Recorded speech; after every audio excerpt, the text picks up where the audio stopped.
Hello students, मैं हूं पवन कुमार स्वामी। Welcome है मेरे चैनल के ऊपर एक बार फिर से आपका प्रिंट कल्चर वाले चैप्टर में एक नए टॉपिक के साथ। आज आपका साइंस का पेपर कंप्लीट हो गया होगा और मेरा ये विश्वास है कि आपका पेपर बहुत ही क्या होगा, अच्छा हुआ होगा और उसमें आप बहुत अच्छे मार्क्स गेन करेंगे। इसी आज के साथ मैं आज का टॉपिक आपका शुरू करता हूं, क्योंकि 25 को अब आपका एसएसटी का पेपर है और मैं कम टाइम में आपको सारी चीजें बताने की कोशिश करूंगा ताकि आपकी सारी चीजें टाइम पर रिवाइज हो जाएं और आपका ये पेपर भी बहुत अच्छा जाए। तो आज अपन जो टॉपिक पढ़ने वाले हैं वो अपन जो प्रिंट रेवोल्यूशन आया था उसका क्या क्या इंपैक्ट पड़ा था उसी को अपन कंटिन्यू करेंगे। जैसे अपन ने पढ़ा कि एक नई रीडिंग पब्लिक सामने आई, ठीक है, जो क्या करना चाहती थी, चीजें पढ़ना चाहे नहीं। पहले जो अपन ने पढ़ा कि नॉलेज कैसे ट्रांसफर होती थी, ओरली ट्रांसफर होती थी। अब वो जो है ना हियरिंग पब्लिक जो है वो किस में कन्वर्ट हो गई, रीडिंग पब्लिक में कन्वर्ट हो गई। किसकी वजह से? प्रिंट रेवोल्यूशन की वजह से। आज अपन 2 पॉइंट और पढ़ने वाले हैं कि इससे क्या हुआ कि जो धर्म को लेकर जो चीजें पहले चली आ रही थी, लोगों ने समझना शुरू किया कि वो चीजें गलत हैं, तो उन्होंने उनके ऊपर तर्क वितर्क करना शुरू कर दिया, यानी डिबेट करना शुरू कर दिया। और जो अपनी मनमानी करते आ रहे थे, धीरे धीरे उनके मन में अब क्या होने लग गया, भय व्याप्त होने लग गया, यानी फियर जो है वो उनको लगने लग गया। और एक व्यक्ति के बारे में पढ़ेंगे किस तरह से उसने लोकल लेवल पर जो किताबें बिक रही थी उनको खरीद कर उसने किस तरह से धर्म को अपने हिसाब से क्या किया, रीइंटरप्रेट किया। तो ये अपन आज की क्लास में पढ़ने वाले हैं, तो वीडियो में अच्छी तरह से बने रहें ताकि आपको सारी चीजें समझ में आए। तो चलिए बिना कोई देरी के आज का वीडियो अपन स्टार्ट करते हैं। जैसे मैंने बताया कि आज का अपना जो टॉपिक होने वाला है religious debate and the fear of print. पहला पॉइंट अपना ये वाला होने वाला है, रिलीजियस डिबेट। जैसे मैंने कहा धर्म के नाम पर जो पहले जो चीजें चली आ रही थी, अब लोग उनका क्या करने लग गए, विरोध करने लगे। उन चीजों के ऊपर अब डिबेट होने लग गए कि क्या सही है और क्या गलत है। तो वो चीज, इसके अलावा प्रिंट से भय भी व्याप्त होने लग गया, खासकर किन में, जो अपनी मनमानियां चलाते आ रहे थे। तो सारी चीजें अपन पढ़ेंगे। देखिए, print created the possibility of wide circulation of ideas and introduced a new world of debate and discussion. जैसे मैंने कहा प्रिंट के आने से क्या हुआ, ये संभव हो पाया कि आप अपने आइडियाज को क्या कर सकते थे, सर्कुलेट कर सकते थे, यानी ज्यादा से ज्यादा लोगों तक क्या कर सकते थे, पहुंचा सकते थे। और ऐसे होने से फिर क्या हुआ, जब लोगों तक वो आइडियाज पहुंचे, जैसे मैंने आपको पहले ही बताया था कि जैसे लोगों तक वो आइडियाज सर्कुलेट हुए तो लोगों की सोच में बदलाव आया, यानी उनकी नॉलेज बढ़ी और पहले वाली जो धारणा है वो चेंज होने लग गई। जैसे मैंने कहा ना कि भाई एक नई दुनिया सामने है जिसमें लोग क्या था, सही या गलत क्या है, उस चीज को पता करने के लिए उसके ऊपर डिबेट करना चाहते थे और डिस्कशन करना चाहते थे। और ये किस वजह से हुआ, प्रिंट की वजह से हुआ, यानी मुद्रण की वजह से। प्रिंट के क्षेत्र में जो रेवोल्यूशन आया उस वजह से ऐसा हुआ। और आगे देखिए, इवन दोज वुड डिसएग्री, यानी क्या कह रहा है कि जो इससे सहमत नहीं थे, with established authorities could now print and circulate their ideas. समझ में आ गया? जो अथॉरिटीज थी, जो भी मान लो शासन में था, उनके मतलब उनको वो चीज सही नहीं लगती थी तो उसके खिलाफ वो क्या कर सकते थे, अपने आइडियाज को क्या कर सकते थे, सर्कुलेट कर सकते थे। मैंने कहा ना, जो किससे, जो अथॉरिटीज थी उससे अगर वो डिसएग्री थे तो वो चाहते थे कि भाई अपने आइडियाज लोगों तक पहुंचे ताकि वो लोग भी अपना साथ दें कि भाई जो अथॉरिटी में जो है वो सही काम नहीं कर रहा है, उसके खिलाफ अपने को क्या करनी चाहिए, आवाज उठानी चाहिए। तो वो भी अपने आइडियाज को क्या कर पाए, सर्कुलेट कर पाए। जो किससे एग्री नहीं थे, अथॉरिटी से एग्री नहीं थे। अपन ने पढ़ा था ना कि मोस्टली जो किस प्रकार की अथॉरिटीज होती थी, मोनार्की वाली अथॉरिटी होती थी। तो जो लोग उससे क्या नहीं होते थे, एग्री नहीं होते थे, तो वो भी अब अपने आइडियाज को प्रिंट के थ्रू क्या कर सकते थे, लोगों तक सर्कुलेट कर सकते थे। Through the printed message they could present people to think differently and move them to action. जैसे मैंने कहा, अब प्रिंट के द्वारा ऐसे जो लोग हैं जो बदलाव चाहते थे, वो प्रिंट के माध्यम से अपने विचारों को लोगों तक पहुंचाकर ये करना चाहते थे कि भाई अब आपको थोड़ा अलग सोचना पड़ेगा, यानी आप पुरानी धारणाओं के आधार पर या पुराने विचारों के आधार पर अपना जीवन व्यतीत नहीं कर सकते। आपको अपनी सोच में क्या करना पड़ेगा, बदलाव करना पड़ेगा। आपको जो गलत चीज लग रही है उसका आपको अब क्या करना पड़ेगा, विरोध करना पड़ेगा। ऐसे नहीं है कि आप उसके दमन का क्या करते रहो, सामना, यानी वो आपको पूरी जिंदगी भर ओप्रेस करते रहे, चाहे वो रिलीजन के आधार पर हो चाहे किसी दूसरे इश्यू के आधार पर। तो इसीलिए उन्होंने लगा कि अपने को प्रिंट के थ्रू अपने मैसेज ऐसे लोगों तक पहुंचाने चाहिए ताकि वो थोड़ा अलग सोचे, पुरानी धारणाओं के आधार पर ना सोचे और बदलाव लाने का प्रयास करें। Not everyone welcome the printed book. अब ये भी बहुत इंपॉर्टेंट क्वेश्चन है, देखो मैंने क्वेश्चन मार्क लगाया हुआ है। Not everyone welcome the printed book and those who did also fears about it। अब इसका जवाब क्या बनेगा, ध्यान देना। क्या लिखा, हर किसी ने प्रिंटेड बुक का वेलकम नहीं किया। इसका कारण क्या था, क्योंकि उन लोगों को पता चल गया कि प्रिंट के द्वारा जो है ना, अब बहुत अच्छे अच्छे आइडियाज लोगों तक क्या हो रहे हैं, सर्कुलेट हो रहे हैं। तो उन आइडियाज के सर्कुलेट होने से लोगों की थिंकिंग अब क्या हो रही है, चेंज हो रही है, यानी उनका माइंडसेट चेंज हो रहा है। अब वो जो गलत हो रहा है उसका क्या है, विरोध करते हैं, ना कि उसको फॉलो करते हैं। तो उनको मन में भय आने लग गया, फियर आने लग गया कि अब जो है ना अपन अपनी मनमानियां नहीं कर पाएंगे। इसीलिए उन्होंने जो ये प्रिंटिंग प्रेस के द्वारा जो भी मटेरियल प्रिंट हो रहा था उसका उन्होंने विरोध करना शुरू कर दिया। आई बात समझ में, इस वजह से उनके मन में क्या था, डर बैठा हुआ था। जैसे कि आपकी किताब में सोर्स के अंदर इरेस्मस के बारे में दे रखा है, वो एक ऐसा ही विद्वान था जिसको प्रिंट से बहुत क्या लग रहा था, भय लग रहा था। आ गई बात समझ में आपको, क्या बताया मैंने कि प्रिंट से लोग क्यों डरे हुए थे, खासकर जो अपनी मनमानियां कर रहे थे वो लोग ज्यादा डरे हुए थे। और साथ ही साथ जो प्रिंट को सपोर्ट कर रहे थे, देखिए मैंने लिखा है not everyone welcome the printed book and those who did also fears about it. जिन्होंने प्रिंटिंग बुक को जो है ना उसका वेलकम किया, उनको भी भय लग रहा था। क्या लग रहा था, जैसे अपन ने पहले भी पढ़ा कि जो प्रिंटिंग प्रेस के द्वारा या इनके द्वारा जो भी मैटर प्रिंट हो रहा था वो थोड़ा उनको कैसे लग रहा था, अलग, वल्गर और चीप लगता था। तो उनको लगता था कि इस तरह का अगर मैटर अगर आएगा, ठीक है, मार्केट के अंदर लोग उसको पढ़ेंगे तो उनकी थिंकिंग चेंज होगी। इससे अपना जो वैल्यूएबल लिटरेचर जो है, साहित्य जो है, उसको क्या हो सकता है, नुकसान हो सकता है। किनको ऐसा लगा, जिन्होंने प्रिंटेड बुक्स का क्या किया, वेलकम किया। तो दोनों चीजें मैंने आपके सामने बता दी है कि जो प्रिंट का स्वागत नहीं कर रहे थे उनके मन में क्या सोच थी, किस चीज का डर था, और जो प्रिंट को सही मान रहे थे उनके मन में भी क्या डर था। ठीक है, जैसे अपन एक और स्पेयर पढ़ेंगे, इसके बारे में, धर्म के बारे में पढ़ेंगे। और यहाँ पर ये इंपॉर्टेंट है, ध्यान रखना, मार्टिन लूथर जो है ये एक इंपॉर्टेंट टॉपिक है, आपके एग्जाम में आने की पूरी पूरी पॉसिबिलिटी है। तो इसके ऊपर आप ध्यान देना। कब की बात है, 1517 की। मार्टिन लूथर जो एक रिलीजियस रिफॉर्मर थे, धर्म सुधारक थे, 1517 के अंदर उन्होंने 95 थीसिस लिखी थी, ब्रॉड 95 थीसिस, यानी 95 स्थापनाएं लिखी थी उन्होंने। ठीक है, जिसमें उन्होंने क्या किया था, क्रिटिसाइज किया था many of the practices and rituals of the Roman Catholic church. यानी उस समय जो सबसे बड़ी रिलीजियस अथॉरिटी होती थी रोमन कैथोलिक चर्च, उनके द्वारा जो प्रथाएं चली गई थी, जो रीति रिवाज उन्होंने चला रखे थे, रिचुअल और प्रैक्टिसेस चला रखी थी, उसका मार्टिन लूथर ने क्या किया था, पुरजोर उसकी आलोचना करी थी। और आलोचनाएं नहीं करी थी, उन्होंने जो 95 थीसिस लिखी थी, इसकी जो कॉपी है, वहां पर एक चर्च था विटनबर्ग के अंदर, वहां के उसके डोर के ऊपर उन्होंने कॉपी टक कर दी थी, टांग दी थी, और चर्च को पूरी तरह से चैलेंज किया था कि अगर आपकी चीजें सही है तो आप मेरे से क्या करें, डिबेट करें। तो यानी एक बहुत ही इंपॉर्टेंट रोल रहा किसका, मार्टिन लूथर का। ठीक है, तो किन चीजों को उसने क्रिटिसाइज किया, तो रोमन कैथोलिक चर्च की जो प्रैक्टिसेस थी और जो रिचुअल्स थी। ठीक है, और उन्हीं के समय में led to division within the church and to beginning of the protestant reformation. ध्यान रखना, 1517 के अंदर ही प्रोटेस्टेंट रिफॉर्मेशन की शुरुआत हुई थी। अगर आपको पता हो तो जो क्रिश्चियनिटी होती है, क्रिश्चियन जो होते हैं, उसमें दो सेक्ट होते हैं, दो पंथ होते हैं, एक तो कैथोलिक होता है, एक प्रोटेस्टेंट होता है। तो ये कैथोलिक वाला तो था, लेकिन प्रोटेस्टेंट रिफॉर्मेशन की शुरुआत नहीं हुई थी।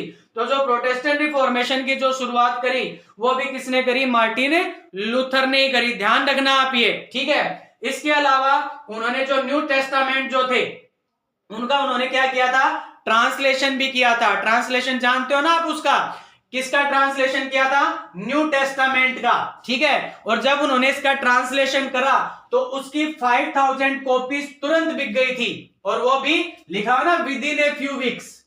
यानी जो न्यू टेस्टामेंट थे उनका उन्होंने जो ट्रांसलेशन करा था, रूपांतरण करा था, उसकी 5000 कॉपी जो है कुछ ही सप्ताह के अंदर अंदर बिक गई थी। इतना खतरनाक इंपैक्ट था किसका, मार्टिन लूथर के आइडियाज का, किन के ऊपर, लोगों के ऊपर। और जब इसी वजह से फिर क्या, उसका जो सेकंड एडिशन है, यानी उसका जो दूसरा संस्करण है, वो 3 महीने के अंदर अंदर दोबारा से निकलवाना पड़ा। यानी इतना ज्यादा क्रेज था मार्टिन लूथर की राइटिंग का कि लोग उनके विचारों को पढ़ना चाहते थे। अब आप इसी से आप अंदाजा लगा सकते हो कि अगर उनके आइडियाज लोगों तक नहीं पहुंचते तो शायद उस समय जो बदलाव हुए वो बदलाव नहीं हो पाते।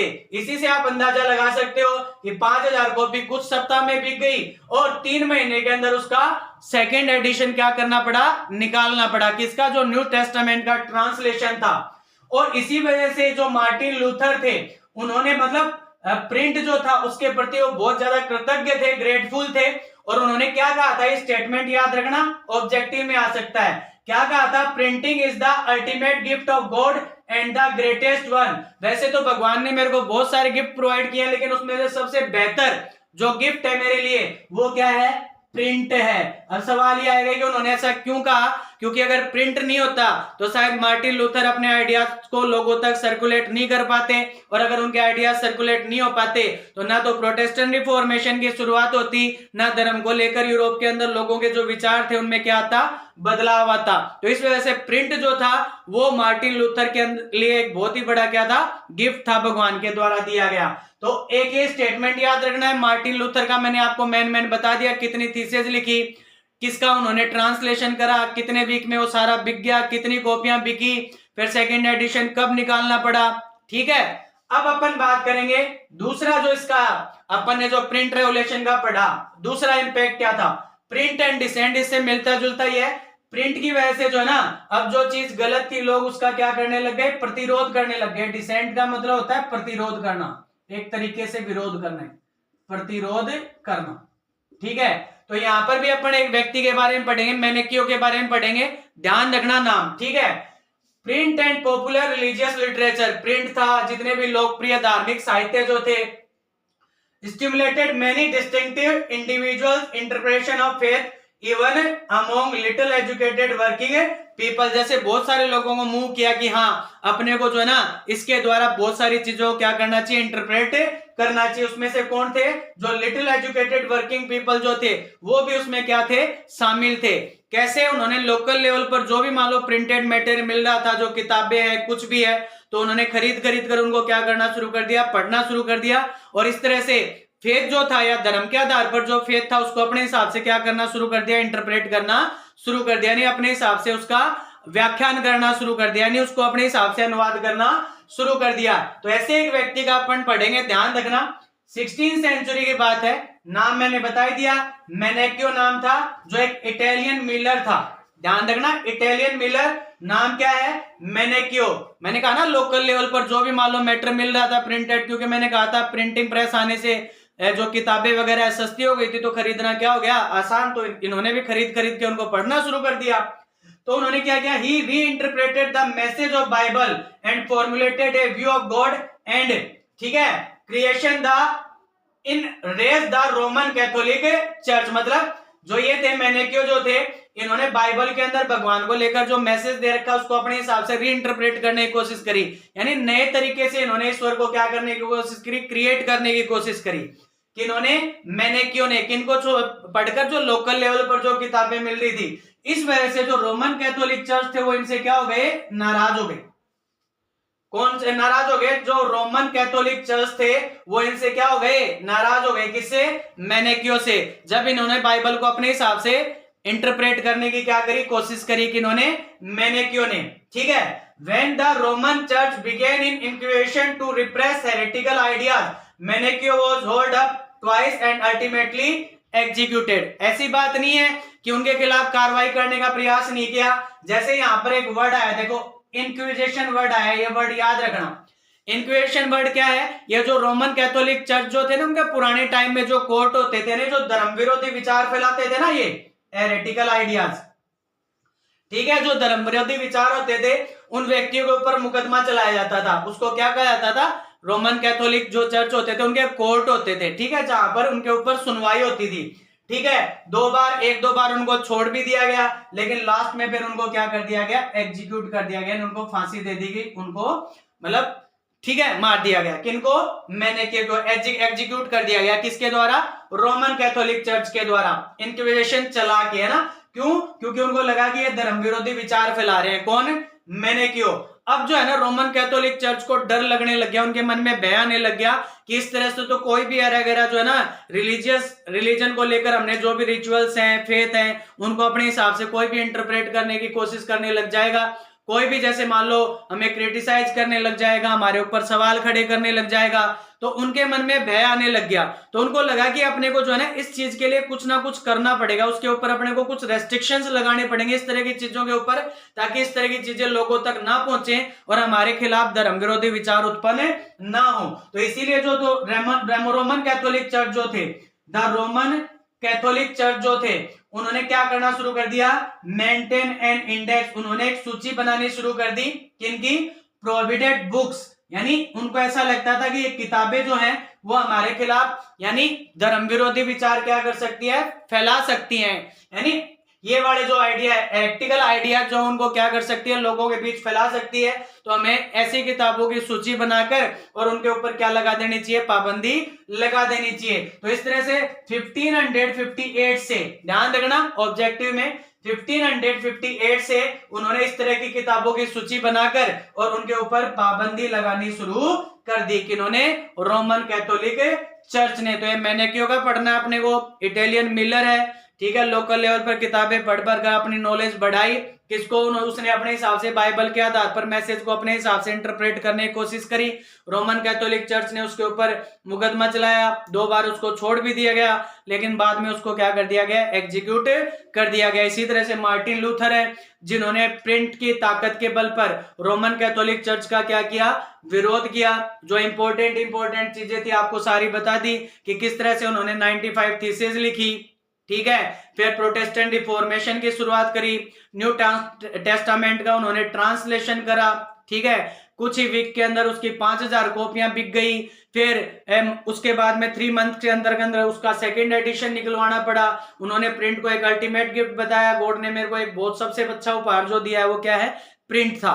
तो ये था अपने आज की क्लास का सारा मैटर। मैंने आपको कम समय में ज्यादा से ज्यादा चीजें बताने की कोशिश करी है। इस वीडियो को अच्छी तरह से देखें ताकि टाइम पर आपकी क्या उसके प्रिपरेशन हो सके।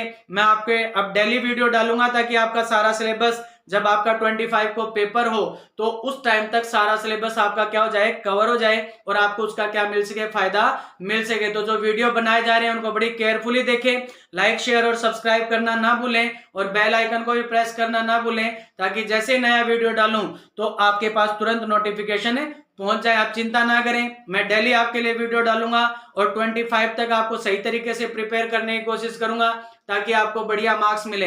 बढ़िया तरीके से प्रिपरेशन करें, वीडियो को बार बार देखें ताकि आपको किसी प्रकार की दिक्कतें ना आए। इसी सोच के साथ कि आप बढ़िया प्रिपरेशन करेंगे इन वीडियोज के थ्रू। मिलते हैं अगली क्लास में, तब तक थैंक यू सो मच।